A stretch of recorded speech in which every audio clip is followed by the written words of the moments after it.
देखिए निज स्त्री जदि बारंबार निजक ऐनारे देखुची सजे हो दिन को दिन ये हूँ गोटे लक्षण आज्ञा परपुरुष प्रति आकर्षित होबार। ये गला 1 नंबर। 2 नंबर कौन हो ना देखिए जदि आपण स्त्री परपुरुष को भल पाउथिबो जदि ता सहित शारीरिक संपर्क रखिथिबे एक कथा को आपण लेखिक रखंतु प्रिय दर्शक बंधु सी आपण को केबे भी समय दब नाही किंबा सम्मान दब नाही। एमिति काहेकि हुए काहेकि स्वामी स्त्री भितर फाट सृष्टि हुए केवल यही 3टी लोक सहित एकुटिया छाड़िबा द्वारा। मन रखंतु आपण मरीजिबे किंतु यही 3टी लोक सहित केबे मध्य आपणक स्त्री को एकुटिया छाड़िबे नहीं। आपणक सुनार संसार पूरा चूना हो जावा आज्ञा लेखिकी रखंतु एटा को। भिडियोटी आरंभ करने आगु आपन को अति आवश्यक जिनस कही दउची लक्षे टंकार मूल्य ताठू आहुरी अधिक ध्यान देके शुणु। देखंतु प्रिय दर्शक बंधु जेतेबेले आपण काम को जाउचंती जेकोसी प्रकार काम करंतु बाबू माने जे किए ऑफिस को जाऊ किए काम करने को जाऊ जेतेबेले ऑफिस रु घर को फेरुचंती मन रखंतु सेतेबेले ऑफिस रो टेंशन को घरे छाड़ी के आसंतु आ तांको मीठा मीठा कथा कहतु एवं स्वामी स्त्री संपर्क को भल रखिबा पई तांको किछि किछि समय दियंतु किछि किछि छोट छोट गिफ्ट आणतु जोटा तांको खुशी लागिबो किछि भल भल जागा को बुले नंतु।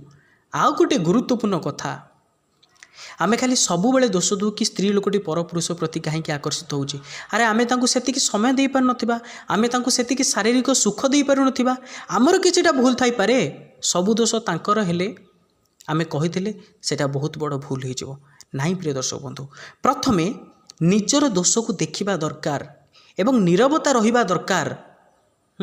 मु तो कहिबी कौ 3 जनक सहित छाड़िबे ना एकुटिया निज स्त्री को किंतु यह छोट छोट कथा जोटा कि स्वामी स्त्री संपर्क को अति निबिड़ करिथाए ये कथा मानिले बहुत मंगल हुए एवं जदि न मानिबे आपण ताहले जीवन सारा पर्यंत पछतेबे।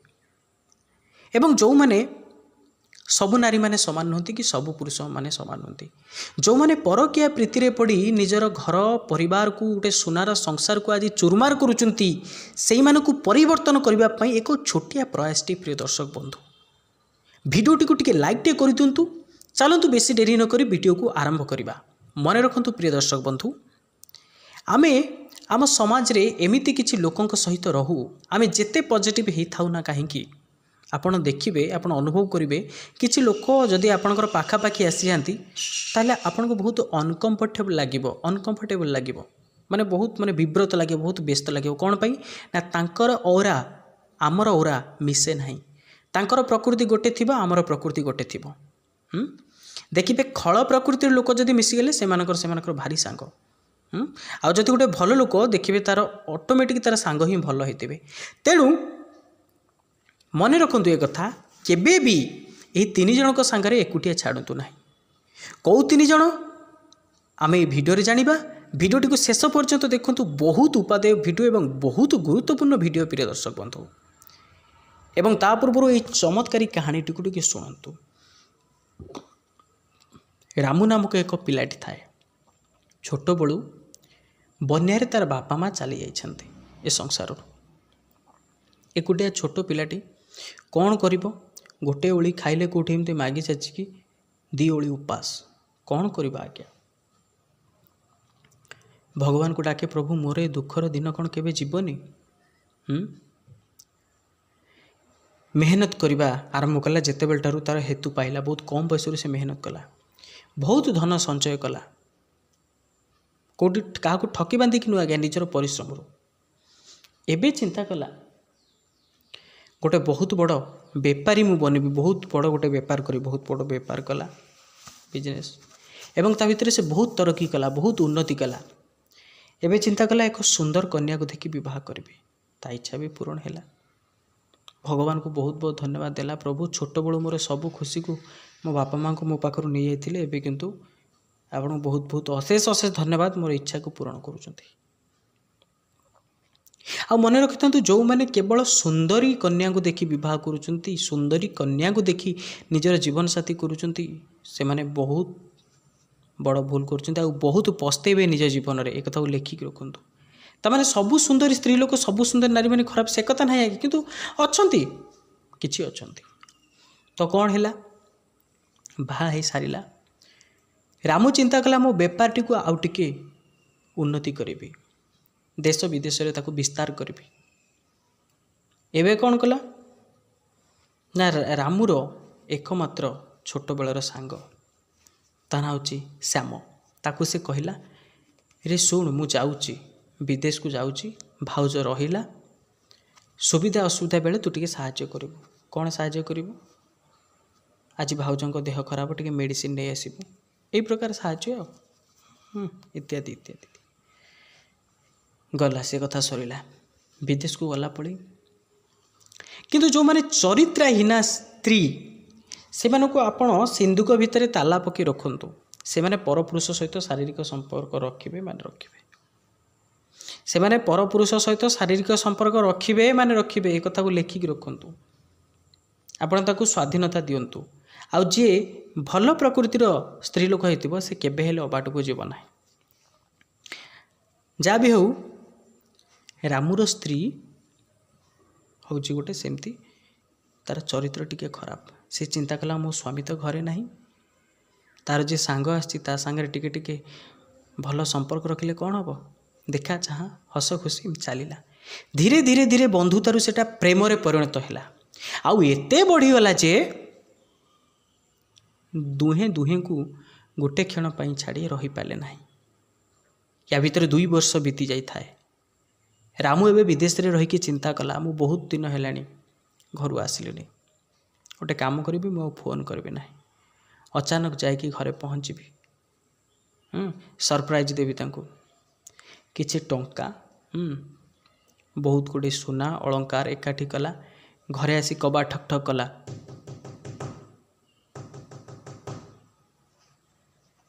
सेतेबेले जेतेबेले से कबा ठक ठक कला ता स्वामी सेतेबेले तार स्त्री ता प्रेमिक सहित बसिकी प्रेमालाप करुथाए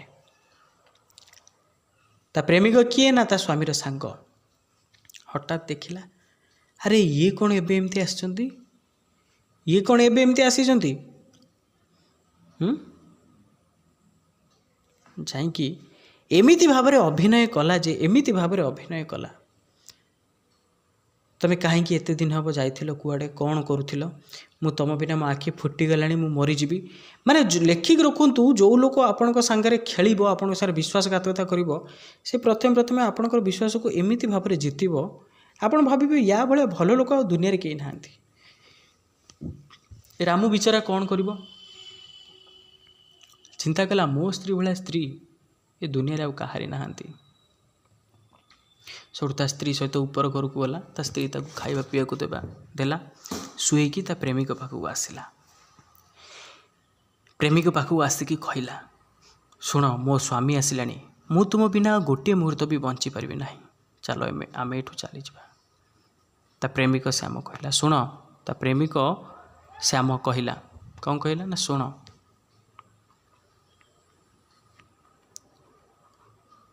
मो पाखे टंका नहीं सुना नहीं मो पाखे किसी भी नहीं जीवा तो जीवा कौटी करवा तो कौन करवा तुम गोटे काम कर तुम स्वामी जो टंका आनी जो सुना आनी तादर नहीं आस सबू नहीं आस आउ मन रख 5 दिन पाई मु जाऊँगी गोटे घर बुझिकी आसबि बहुत दूर रे जोटि कि आमको कहीं देखिपारे ना आम पाखक किए जापारे ना आम कौटी अच्छे बोली कहीं जानीपारे ना कि क्या मन में प्रश्न उठा ना आम बहुत दूर को चली जावा एवं बहुत भलरे रहिबा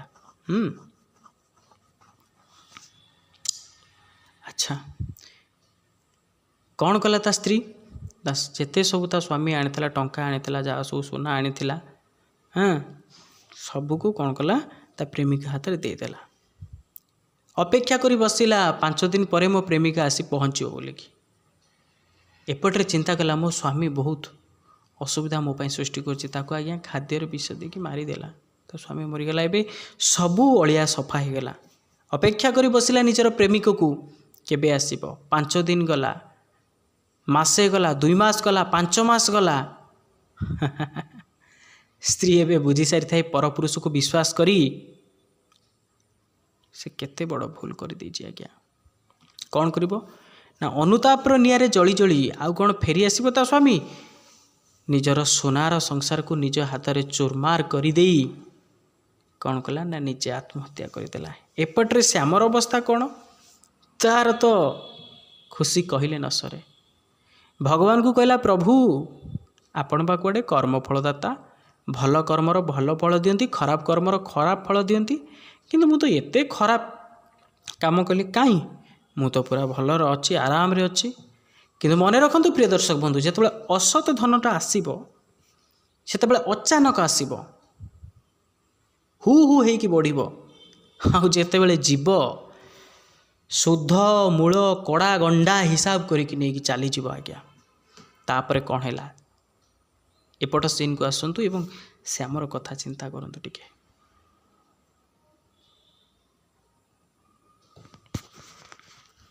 ଧ୍ୟାନ ଦେଇକି ଶୁଣିଥାନ୍ତୁ ପ୍ରିୟ ଦର୍ଶକ ବନ୍ଧୁ।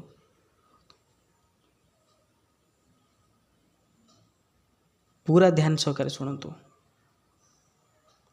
ଏପଟରେ କ'ଣ ଗଲା ନା ଶ୍ୟାମ ଏକ ସୁନ୍ଦର କନ୍ୟାକୁ ଦେଖି ବିବାହ କଲା। ଯେତେବେଳେ ସୁନ୍ଦର କନ୍ୟାକୁ ଦେଖି ବିବାହ କଲା, କିଛି ବର୍ଷ ପରେ ତାର ଏକ ସୁନ୍ଦର ଡଉଲ ଡାଉଲ ପୁଅଟିଏ ହେଲା। ବହୁତ ଶୀଘ୍ର ପାଠପଢ଼ା ତାର ସରିଗଲା। ଶ୍ୟାମ ଏବେ ଚିନ୍ତା କଲା, ଏବେ ମୁଁ ଆରାମ କରିବି, ମୋ ପୁଅଟିକୁ ଭଲ ଝିଅ ସହିତ ଦେଖି ବାହାଘର କରିଦେଇ ମୁଁ ଟିକେ ଆରାମ କରିବି। ଆଜ୍ଞା, 28 ବର୍ଷ ବୟସରେ ପୁଅର ବାହାଘର ହେଲା। ଗୋଟେ ବର୍ଷ ବୁଲି ଆସିକି ନାହିଁ, ପୁଅକୁ ଆସି ଅଜଣା ବ୍ୟାଧି ପହଞ୍ଚିଲା। ଯେତେ ଯାହା ସବୁ ଟଙ୍କା ସୁନା ଯାହା ସବୁ ଜମିବାଡ଼ି ଥିଲା ସବୁ ବିକ୍ରି ହେଇଗଲା, ହେଲେ ପୁଅ ଭଲ ହେଇପାରିଲା ନାହିଁ।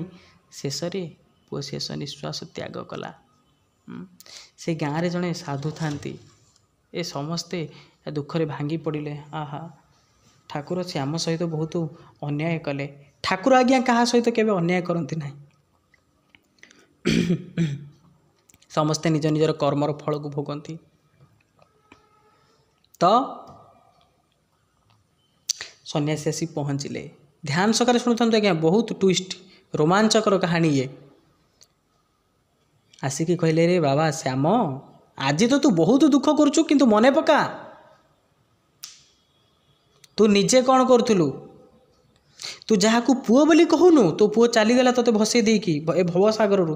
ସେ ତ ପୁଅ ନୁହଁରେ, ସେ ହେଉଛି ତୋର ସେଇ ସାଙ୍ଗ ଯାହା ସ୍ତ୍ରୀ ସହିତ ତୁ ଶାରୀରିକ ସମ୍ପର୍କ ରଖିଥିଲୁ, ଯେଉଁ ସାଙ୍ଗ ସହିତ ତୁ ବିଶ୍ୱାସଘାତକତା କରୁଥିଲୁ, ଯାହାର ଲୁଣ ତୁ ଆଜି ପର୍ଯ୍ୟନ୍ତ ଖାଉଛୁ। ସେ ଆସିଥିଲା ତାର ହିସାବ ନିକାଶ କରିବା ପାଇଁ। ଅଧା ପଇସା ଖର୍ଚ୍ଚ କଲା କାହାଦେରେ? ତାର ପଢ଼ାରେ। ଅଧା ପଇସା ଖର୍ଚ୍ଚ କଲା ତାର ଡ୍ରେସ୍ରେ। ଅଧା ପଇସା ଖର୍ଚ୍ଚ କଲା ତାର ଔଷଧରେ। ଯେତେବେଳେ ସବୁ ହିସାବ ନିକାଶ ହେଇଗଲା, ଯେତେବେଳେ ସୁଧ ମୂଳ କଡ଼ା ଗଣ୍ଡା କରି ଯେତେବେଳେ ହିସାବ ହେଇଗଲା, ସେତେବେଳେ ସେ ତାର ତା ବାଟରେ ଚାଲିଗଲା। ଆଖି ଲୁହ ନେଇକି ଶ୍ୟାମ ଏବେ ପଚାରୁଛି, ମୁଁ କ'ଣ କଲି? ହେଲେ ମୋ ବୋହୂ କିଏ ଦୋଷ କରିଥିଲା? ସେ କାହିଁକି ଆଜି ବିଧବା ହେଲା? ସନ୍ନ୍ୟାସୀ କହିଲା, ଆରେ ସେ ତ ବୋହୂ ନୁହଁରେ, ସିଏ ହେଉଛି ତୋର ସେଇ ପ୍ରେମିକା, ସିଏ ହେଉଛି ତୋର ସେଇ ସାଙ୍ଗର ସ୍ତ୍ରୀ ଯାହା ସହିତ ତୁ ଶାରୀରିକ ସମ୍ପର୍କ ରଖିଥିଲୁ। ସିଏ ତା ସ୍ୱାମୀ ସହିତ ବିଶ୍ୱାସଘାତକତା କରିଥିବାରୁ ଆଜି ତାର ଦଣ୍ଡ ଭୋଗୁଛି। ଦେଖନ୍ତୁ ପ୍ରିୟ ଦର୍ଶକ ବନ୍ଧୁ, କର୍ମର ଫଳ ମଣିଷ କେମିତି ଭୋଗେ। ତେଣୁ ଆପଣ ଏଇ 3 ଜଣ ଲୋକଙ୍କ ସହିତ କେବେ ବି ମରିଗଲେ ବି ଆପଣଙ୍କ ସ୍ତ୍ରୀକୁ ଛାଡ଼ିବେ ନାହିଁ। ପ୍ରଥମ କଥା ମନେ ରଖନ୍ତୁ, ଯେଉଁ ଲୋକର ଚରିତ୍ର ଖରାପ, ଯେଉଁ ପୁରୁଷର ଚରିତ୍ର ଖରାପ, ମନେ ରଖନ୍ତୁ, ପ୍ରଥମ କଥା ସବୁବେଳେ ମା ଏବଂ ଝିଅମାନଙ୍କ ଉପରେ ଯାହାର ସବୁବେଳେ ଲୋଲୁପ ଦୃଷ୍ଟି ଥାଏ, ସେଇ ଲୋକ ସହିତ ଇଏ ହେଉଛି 1 ନମ୍ବର। 2 ନମ୍ବର କଥା, ଆପଣମାନେ ଦେଖିଥିବେ କିଛି ଲୋକ ଏମିତି ଅଛନ୍ତି, ଯେଉଁ ଲୋକମାନେ ନିଜ ଘରର ସମସ୍ୟା କାହା ଆଗରେ ଖୋଲିବେ ନାହିଁ।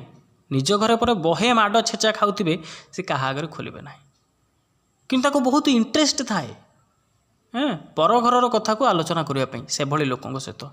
ଏବଂ 3 ନମ୍ବର କଥା, ଯେ ପର ଚୁଗୁଲିଆମି ସବୁବେଳେ ବୁଲିକି କରେ, ତାର ଆଉ କିଛି କାମଧନ୍ଦା ନାହିଁ, ଖାଲି ପର ଚୁଗୁଲିଆମି କଲେ ତାକୁ ବହୁତ ଶାନ୍ତି ମିଳେ, ସେଇଭଳି ଲୋକଙ୍କ ସାଙ୍ଗରେ କେବେ ବି ଆପଣ ଏକୁଟିଆ ଛାଡ଼ିବେ ନାହିଁ।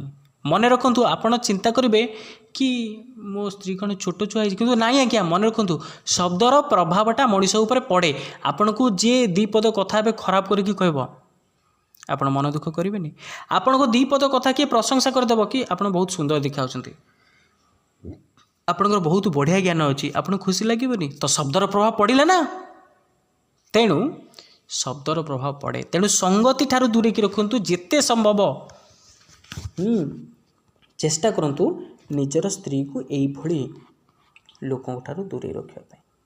भिडियोर पार्ट 2 चाहूँगे कमेंट निश्चिंत रूपे लिखुँ रंजित भाई पार्ट 2। एवं जदि कौन त्रुटि वित्रुटि थाए ताहले आपण मानक महान हृदय रे ए सान भाई रंजित को क्षमा कर दिंतु। देखा हम परवर्ती भिडियो निजर जत्न नौ था प्रिय दर्शक बंधु। रहुची भलरे थांतु, खुशी रे थांतु। जय जगन्नाथ।